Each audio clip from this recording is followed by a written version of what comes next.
Well, hi, everybody.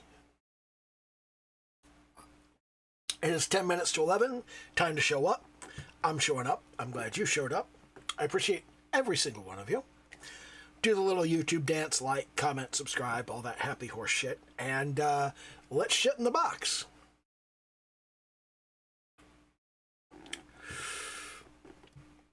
I've been seeing a bunch of people today not understanding how the bubble in the AI industry is working, and they're going, the entire economy is going to collapse. I don't know how to communicate just how much that is not going to happen.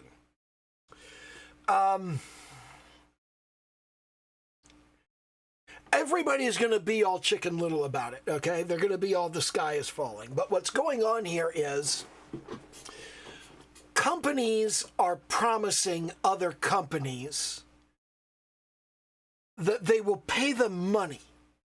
So, for example, you got Anthropic is promising OpenAI, we will pay you $240 million for this bullshit. And OpenAI is like, yeah, cool, all right.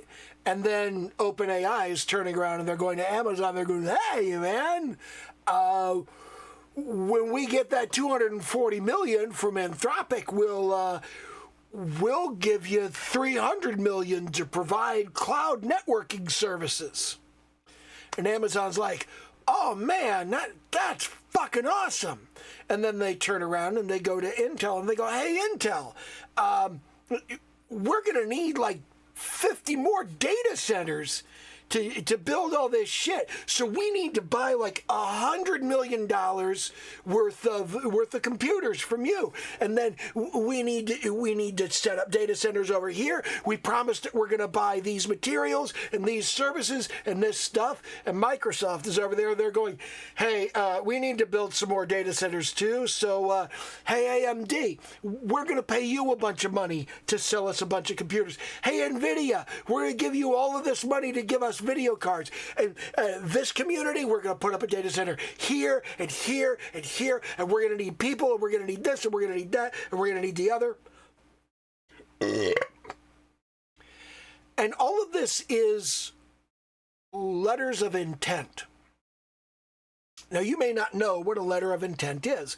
A letter of intent is when somebody writes you a letter and says, I will gladly give you $50 later. Okay. It's not $50. I mean, that should be fucking obvious, but it's not $50. It's just a fucking letter. It's like a purchase order. A purchase order is, I will give you money. Send me this shit and I will send you money. If you get a purchase order and it says, send me this shit, I'll send you money, and you send them the shit, they're supposed to send you the money, but the purchase order isn't money. Now, I had a fair number of friends back in the 80s and 90s who would start a company, and they would write a purchase order, and they would get the stuff on the purchase order, and then they would close the company. And they would think, ha, now I get away with that. I got the free stuff. I shut down the company and I took the company's stuff because it's my company. I could take the stuff. I shut down the company, and now the company that I sent the purchase order, they don't get their money. And then what they found was that when you shut down your company and it owes people money, the people that it owes money can track down the people who own the company. And those people that own the company, they're now liable for the company's debts. And you can be sued for this. And at the same time, attorneys figured out that if you try to sue a company, well, they can just shut the company down and say the entity that you're suing no longer exists. So now, every time somebody goes to sue you, they will name not just your company, they will name the board of directors and the executive leadership personally. So if you've been thinking about forming a corporation because of liability, they're going to sue you personally anyway. You're not going to be shielded. You're not going to have any protection. It's not going to do any fucking good. You may as well keep a sole proprietorship, just like I've been doing for, God, 40 years. 40 goddamn years. Very nearly 40 goddamn years. No, it is. It's 40 years. Holy shit. It was in June of 86 I started my company. Holy fuck. Completely missed my 40-year anniversary. Oh, well, anyway.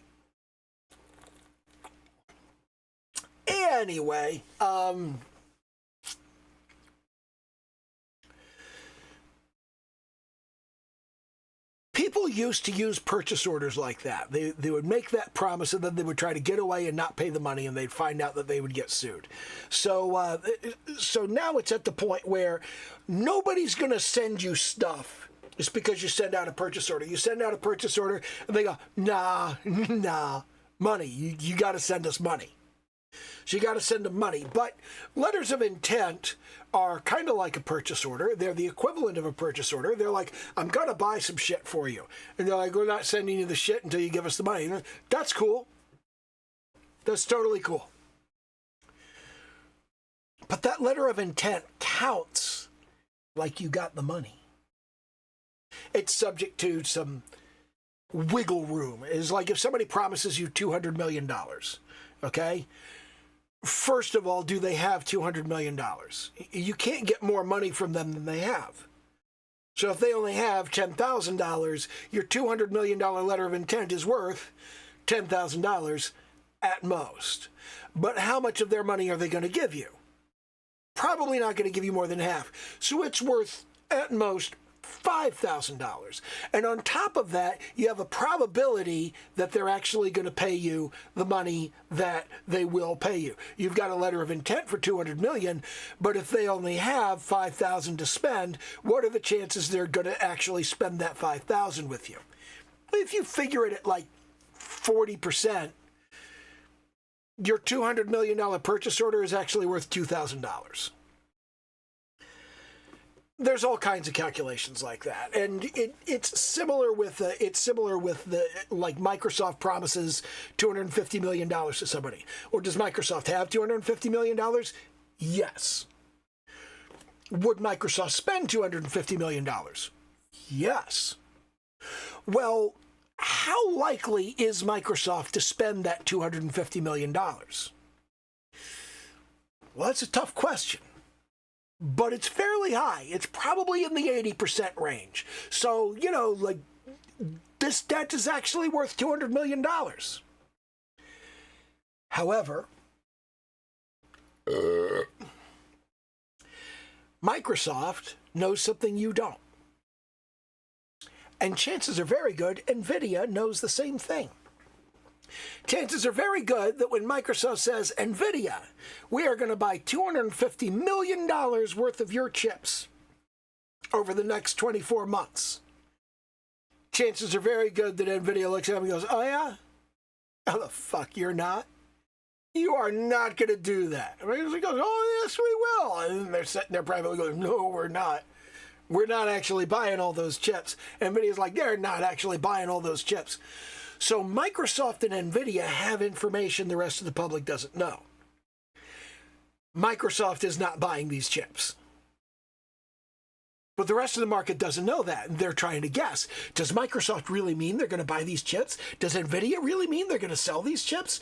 Oh, holy shit, it's going to affect the entire market. This is illegal. Unless Microsoft could say, whoa, no, we totally meant to pay that $250 million to NVIDIA for those chips.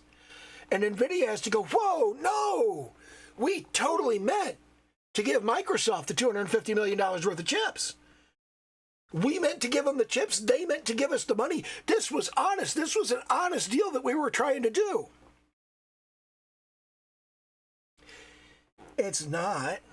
What's actually happening is they are trying to shuffle money around, and they're trying to drive investment in a sector that needs money so they can get real money into it by using fake money to make it look way bigger than it is. Nobody wants to buy 30% of the AI industry. But if there are hundreds of billions of dollars in it, that 30% dwindles and it becomes like less than 1%. It's like, oh, I don't have a problem buying less than 1% of an industry. My exposure is small. The rest of the industry's exposure is large. But all of this money is fake. It doesn't actually exist. It's affecting markets. It's affecting finance. It's affecting stock prices. But it's not really affecting food and clothing and shelter. I mean, it is because it's so fucking big. But it's not affecting them as much as it could, you know? So these people are playing a game, and the game they're playing is they are trying to get investment into the AI sector so that they could extract that profit before the bubble bursts and all the fake money goes away. The economy is designed for fake money to disappear eventually. If you make some fake money, sooner or later somebody points out and goes, that money's not real. That's phony. That money's phony. Sooner or later that happens. So what you have to do is, before somebody figures out it's fake money and calls you a phony, you have to move it. You have to take that fake money and you have to go, you take the fake money. I'm going to trade you this fake money for this other fake money, and I'll put it here in my white suit, left-hand pocket. They move the fake money around to stop people from figuring out that it's fake. But sooner or later, the music stops, and everybody has to run grab a chair. And the fake money isn't a chair. Poof. Fake money disappears.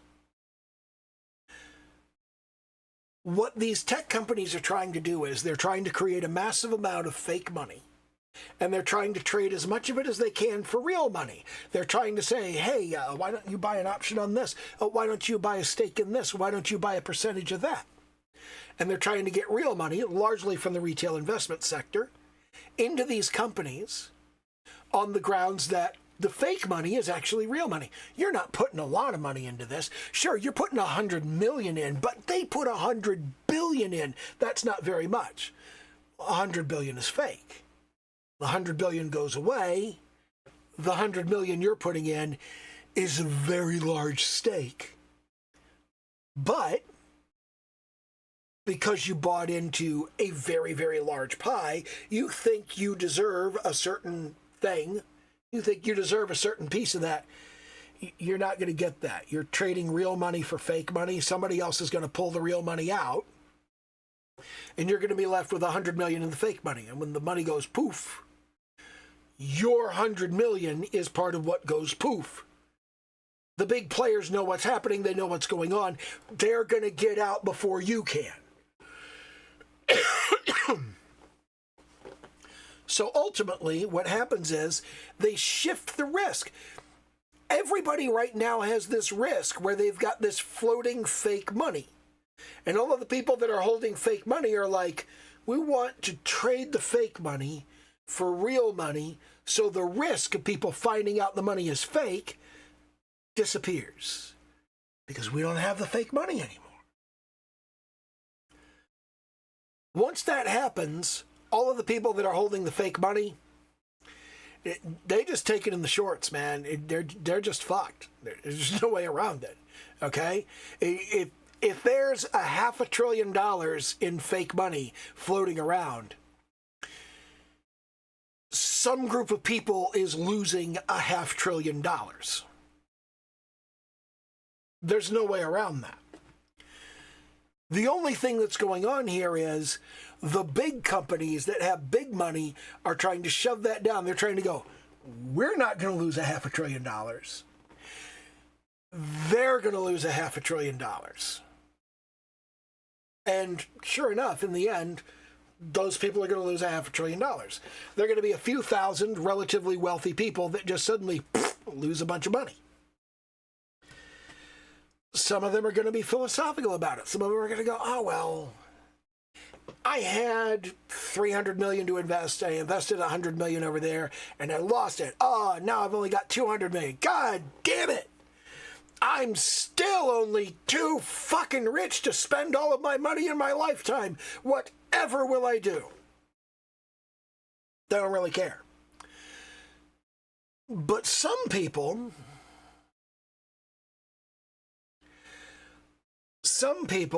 are going to have their life savings of $25,000 bound up in this industry. They're going to get fucked. Little people are going to get fucked. The big people are not. They're not going to get fucked. The largest people are not going to lose anything. The people immediately under them, they're going to lose some, but they're still going to be rich. But the people down in the retail investment sector, those people, some of them are going to lose everything. And it's going to suck, okay? But on top of that, a lot of them have bought on margin. You got a lot of people that have gotten into this retail investment and they've gone, here's $50,000 and I want to buy $500,000 worth of that on margin. And eventually there will be a margin call. And they'll go, well, I don't have the $450,000 to pay for it. And they'll go, that's okay. We're going to sell everything you've got. And we're going to use whatever comes out of that to pay down your debt. And then the rest of the debt is just going to be yours and you owe us money. Fuck you. So a lot of people are going to end up with like $400,000 in debt. And they're just going to be stuck with that forever. It's like having college loans. It's like having student loans. Except you don't actually get an education unless, of course, you learn not to fucking invest at retail. Don't buy on margin. If you don't learn those things, you got nothing for your $400,000. And if you don't have any money left to invest, the lesson you learn may not even be something you can use.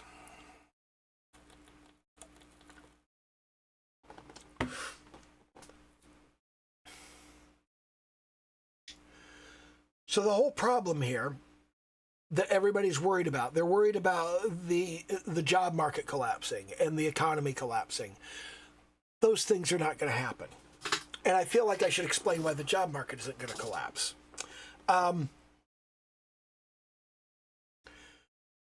All of the entire gross domestic product of any nation comes from work. It's work that people do. And the reason the GDP goes up every year is because all of the people that are doing work, well, they're doing more work, they're doing better work, and we're organizing that work more efficiently, and there are more people. We've got more people entering the job market than we have leaving it. So the number of workers goes up, and the amount of work goes up, and the amount of value that the work produces goes up. And all of that fits together, and it produces a quantity of value. All of the work in the United States is done by all of the workers in the United States. It generates a certain amount of value. Now,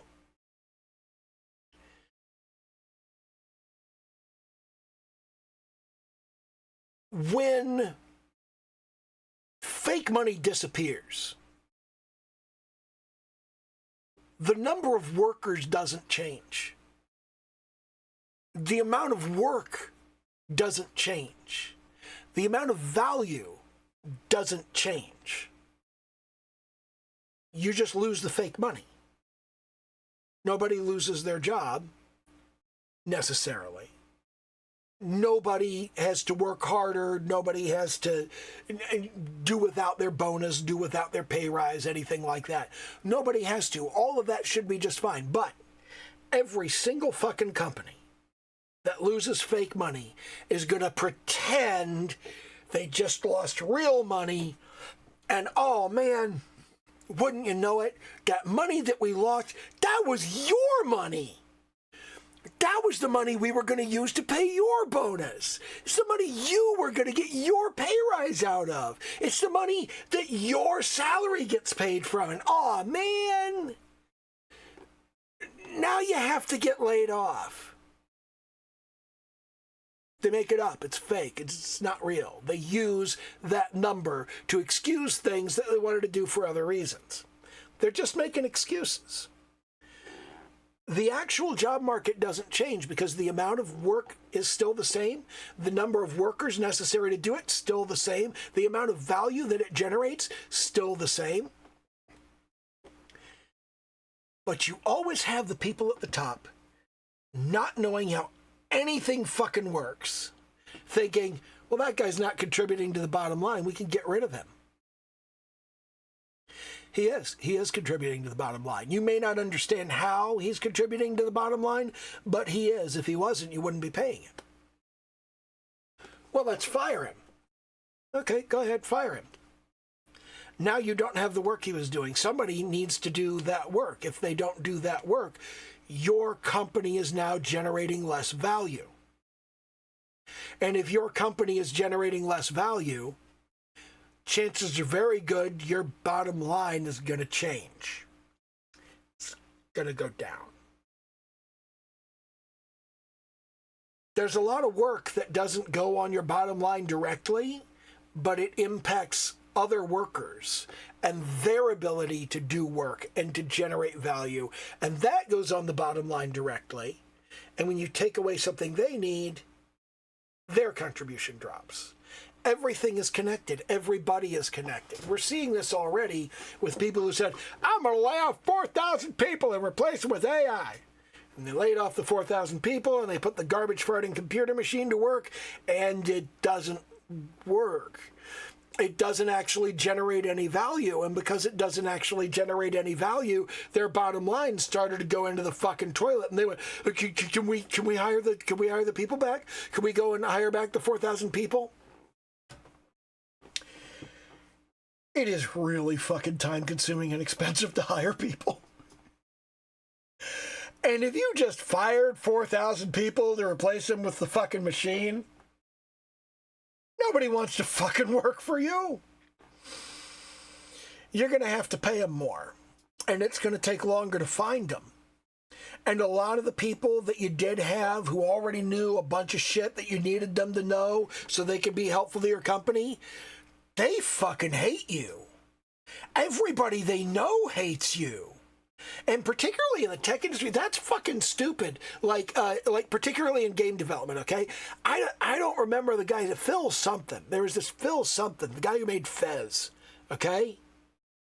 Who was just a dick for no good reason to a whole bunch of other game developers.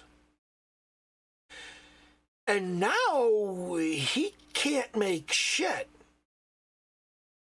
Nobody wants to work with him. Nobody wants anything to do with him.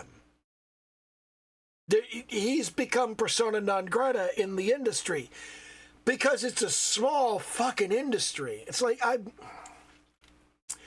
there's this guy on Blue Sky, Brian Bucklew. He's one of the developers for Caves of Quud. And we frequently fence with one another over the value and utility of AI. We do not see eye to eye on everything. And there are a lot of times that I go, let's drop this conversation. Because Brian's connected in the game industry, and I'm connected in the game industry. I don't seem like I'm connected to the game industry, but I know people. I talk to people. They're not like my good friends who would do me favors, but they know who I am. They see me around, you know? They've seen me about. They've seen me saying things. Some of them like the things I say. But when Brian and I are hitting a point where we're really like conking heads on an issue, if I can't find a way for us to meet at some middle ground, I go, let's just not do this. Let's back up and not do this. Because game development is a small industry. And you absolutely, positively do not want to be a massive dick to anybody. And I can be a massive dick. And I'm not serious about it, you know. I'm fucking around. I feel the kind of people I hang out with, the kind of people that I talk to, we rip on each other constantly, okay? And if you've been talking to somebody on social media for like a year and a half, the way I have been with Brian, I feel a level of familiarity there. I guarantee he does not feel the same level of familiarity.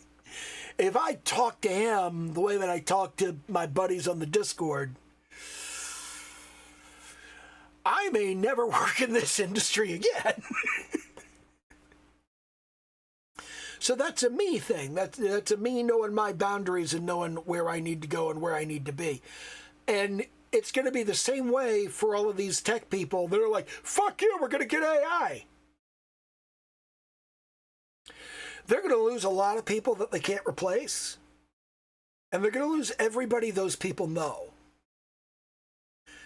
And they're going to lose everybody who knows what they did. That's going to be a fucking mess. Because they're actually going to have less money to hire the same quality of people, and they can't get the same quality of people. They're going to have to spend less money on a lower quality of people to generate the same amount of value, and you can't. You just can't. They're burning credibility. They're burning credit with the community. They're burning credit with these people. And because they're burning that credibility and that credit, a lot of these companies are going to fail and they're going to fold. But the people who used to work there, they're not going to be totally fogged. They're going to be able to get jobs. The job market's still going to be there because there's always going to be that vacuum in the consumer market for people who can deliver. And there's always going to be a good employer and a good company that goes, we can deliver that. We just need the people who can deliver it. And we're going to be a fair workplace and pay a fair salary to people that actually do their job. And the people who actually do their job will go, I can actually do my job. I'll do that. Fair workplace with a fair salary? Yeah, fucking hell, sure. We do have a growing contingent of people who suck at their job. And the garbage farting computer machine is helping with that. And there are a lot of people entering the workforce who do not know what people entering the workforce typically know, because we have a shocking number of people who are getting a master's degree before they get their first job.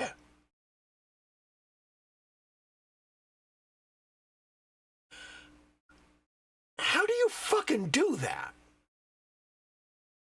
How do you get through 25 years of your goddamn life and never get a job? What kind of privileged horse shit is this? Got a lot of people doing that.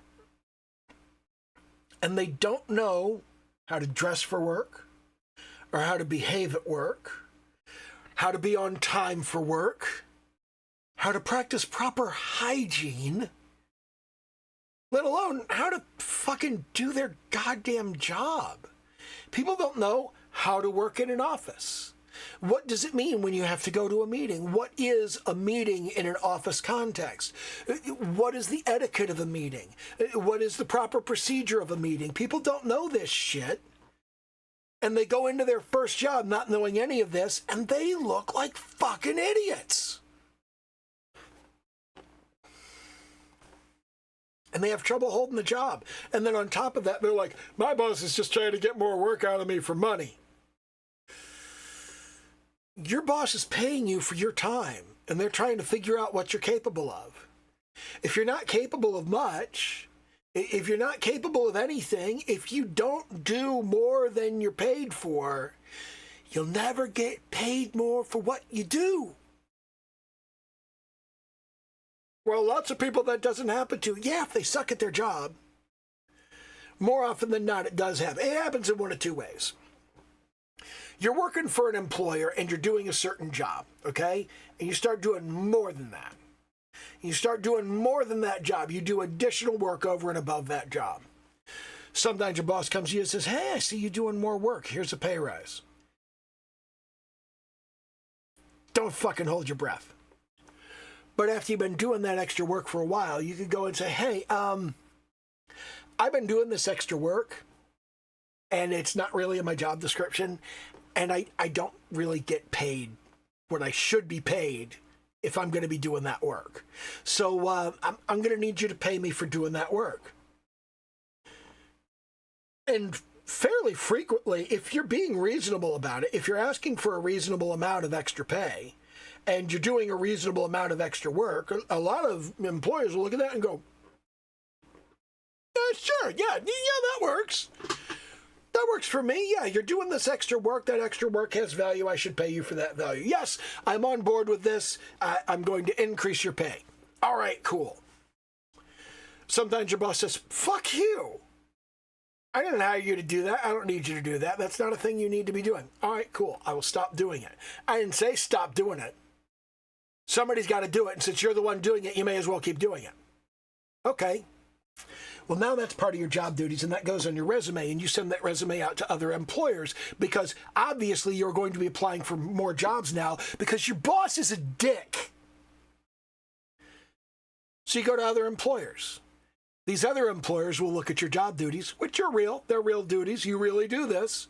This is your real job, and this is your real stuff that you really do. You get the new job, they'll pay you more than you make here for being able to do that.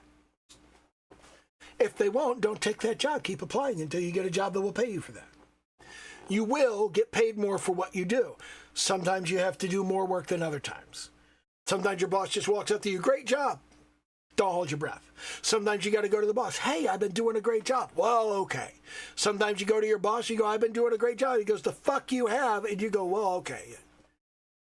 Hey, other employer, I've been doing a great job. Sooner or later, one of them goes, well, yeah, you have. Why don't you come do that great job over here and we'll pay you more money. That's how that works.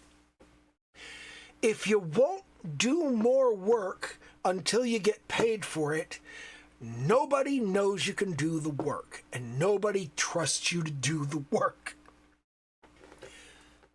But regardless, the job market is not going to collapse. The economy is not going to collapse. A bunch of companies are going to lose a bunch of money that did not exist because they made stupid decisions. Some of those companies are going to be Microsoft. Microsoft's going to lose hundreds of millions of dollars on this. And they're going to, oh my God, we lost hundreds of millions of dollars. And they're going to use that as an excuse to do some shit they were going to do anyway. All of the big companies are going to do that. You're always doing that. I mean, it's like,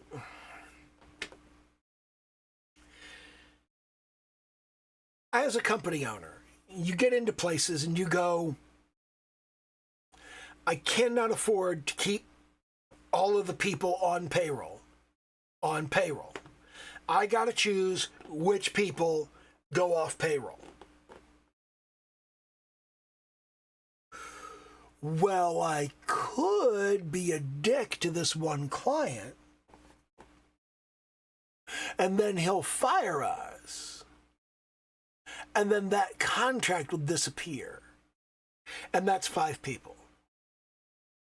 But before I do that, let me see if any of these 5 people are people I want to keep. Yeah, I want to keep Alice. And I want to keep Bob. So let me move Alice over here to this project. And that guy's kind of a dick. We'll put him over here on this project. And now we'll move Bob over here to work on this project. And we'll move this guy over here. I mean, he's okay. I don't really have anything against him, but he's nothing special. So, you know, he's not as good as Bob. I'd rather keep Bob. And now I'll go be a dick to the client. The client's like, fuck you, we're not doing any more work. Well, you guys, your contract has gone away, so I'm sorry, but you guys got to go. You manufacture the reasoning. You do that. That's a thing that you do. Now, I know a lot of you are sitting here going, how dare you? How dare you? Like, cut those 5 people from your payroll. Those people have jobs and they depended on you. Yes. Yes, they did. And we were not making enough money to pay for them.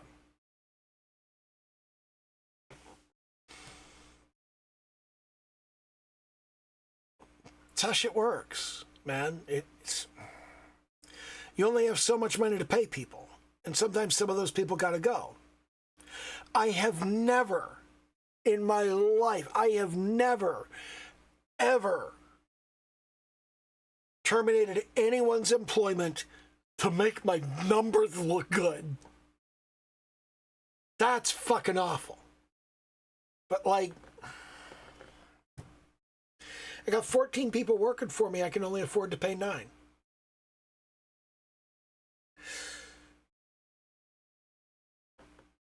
What am I supposed to do? Cut everybody's pay so everybody gets paid not enough, and now some of the people I actually like might go get different jobs somewhere else? And I have watched this happen in companies that I've worked for.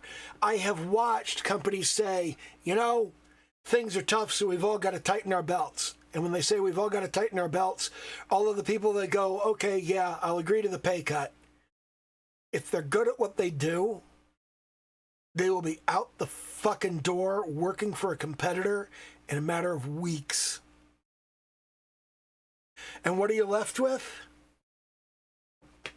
You're left with all your fucking dingbats. It's called bright sizing. It's when all the bright people leave.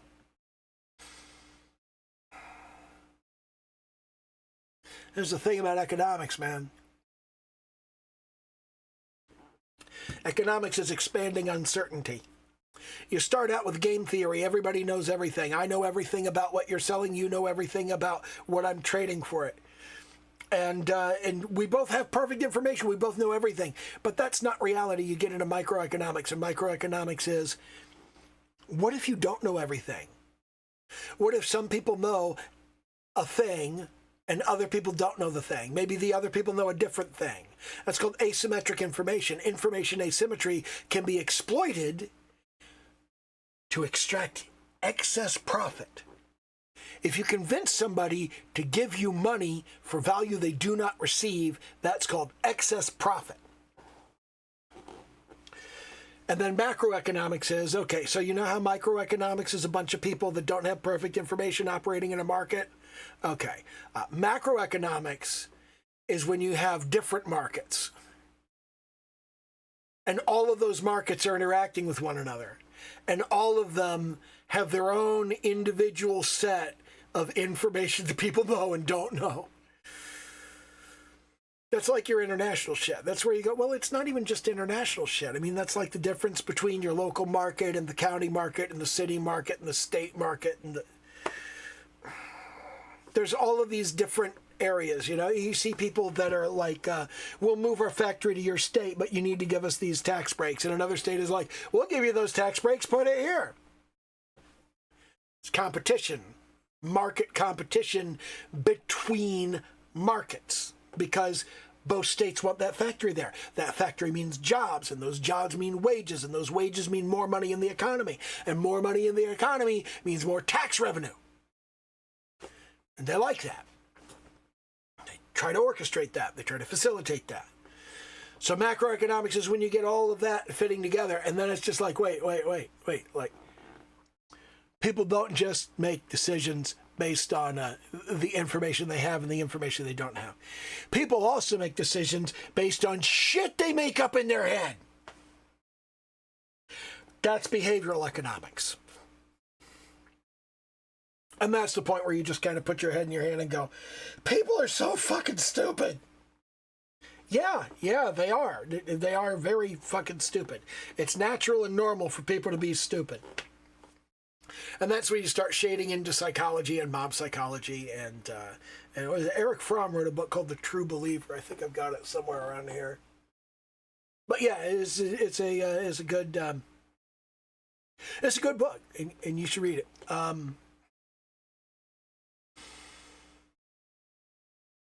But the thing about economics is it's this gradually increasing amount of uncertainty where you don't know what's going to happen, but you do know that there are patterns and there's a cloud. It's like a whole lot of people are going to lose money when this bubble bursts.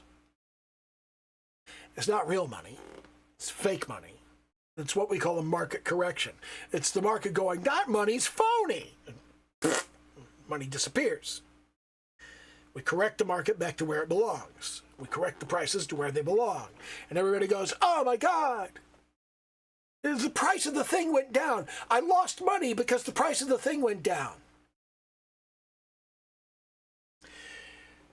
That wasn't real money.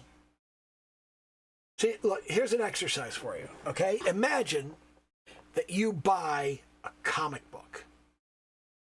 You buy a comic book, and that comic book costs you $12.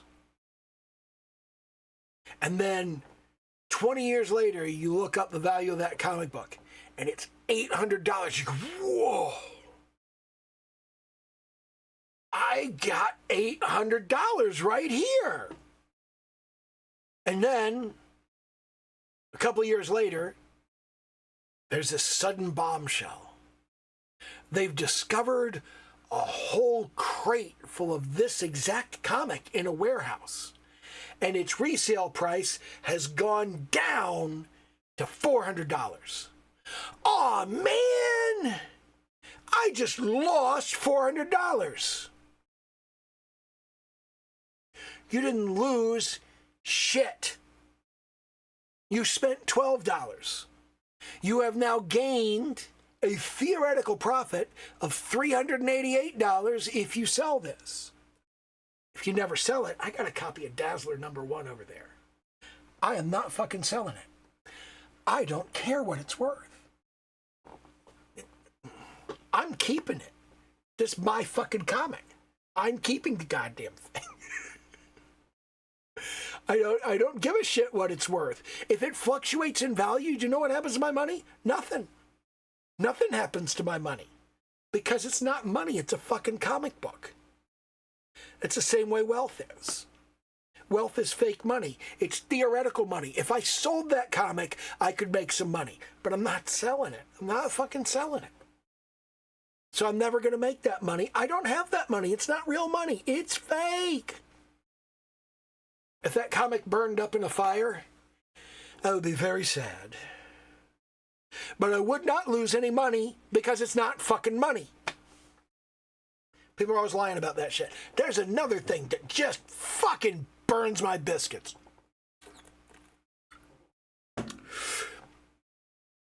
Some fucking Hollywood studio will make a movie and they'll spend $200 million on it. And they'll put it out and boom, it'll make $350 million at the box office. And you'll be like, oh, fuck yeah, they made $150 million. And then they'll come out and they'll say, we lost $500 million on that movie. You what, mate? We lost $500 million. How did you lose $500 million? You spent $200. You made $350. That's a profit. You got $150 left. Yes, but we had projected. We had made up in our heads that it was going to make $850 million at the box office. And that we would not only recoup our $200 million, but have a $650 million profit. We only got $150, so we lost $500 million. No! You didn't lose shit. You just bet that you were going to have money you didn't have. You made shit up in your head and pretended it was true like a fucking dumbass. They do this all the time. It pisses me off. It really seriously pisses me off. And then they'll blame you for it.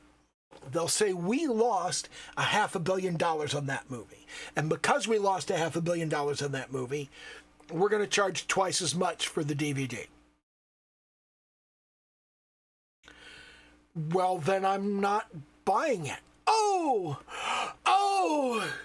we have lost another 300 million on the DVD sales. They were supposed to recoup the 500 million, and now we only made 200 million in DVD sales. We have lost another 300 million. That's 800 million. No, you were trying to recoup the 500 with the DVD. You got the no, but we thought we were going to get 500 million. We only got 200 million. So that's 300 million, and we had already lost that 500 million. That's 800 million. We've lost almost $1 billion. No, you haven't. You're fucking stupid and crazy. What's wrong with you?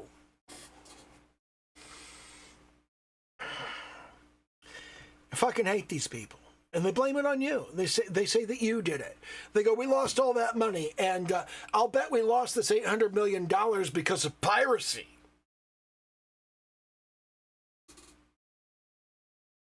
Why? Why do you think it's because of piracy? Well, all of those people actually saw the movie. They just didn't go to the theater, and they didn't buy the DVD. So how did they see the movie? What if they didn't? What if you're wrong about how many people wanted to see the movie? And like, another thing is, didn't you put the movie on fucking Netflix? Isn't the movie on Netflix right now, and like everybody who's subscribed can like watch it? Well, yes, but we don't think that many people are watching.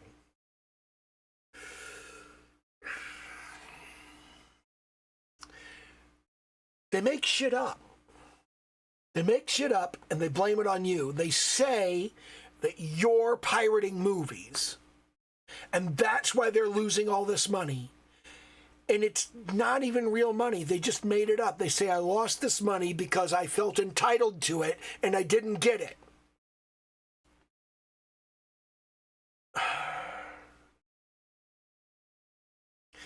If you make a good movie that people want to see, they will go and see it.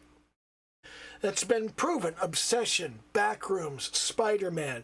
When you make good movies, people will go see them. When you make good games, people will buy them.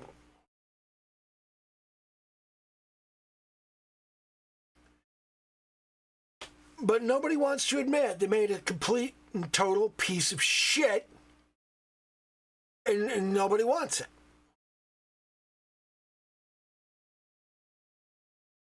Nobody ever wants to admit that.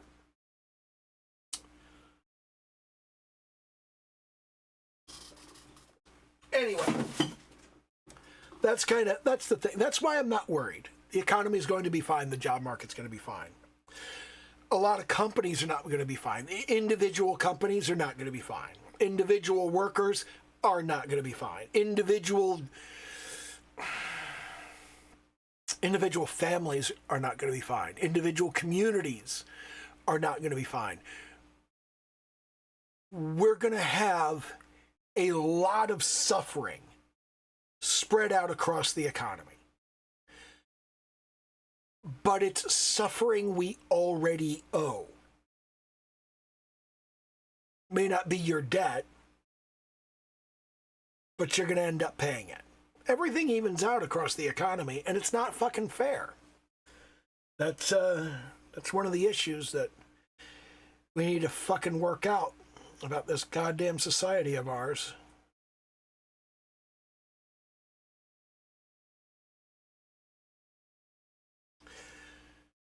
Literally, they say America has no culture, but America does have a culture, and that culture is we're predators. We're fucking predators. We are constantly fighting and killing each other. That's what we do. In a way that no other culture on earth does. Anyway. Do the little YouTube dance, like, comment, subscribe, all that happy horse shit. Okay, bye.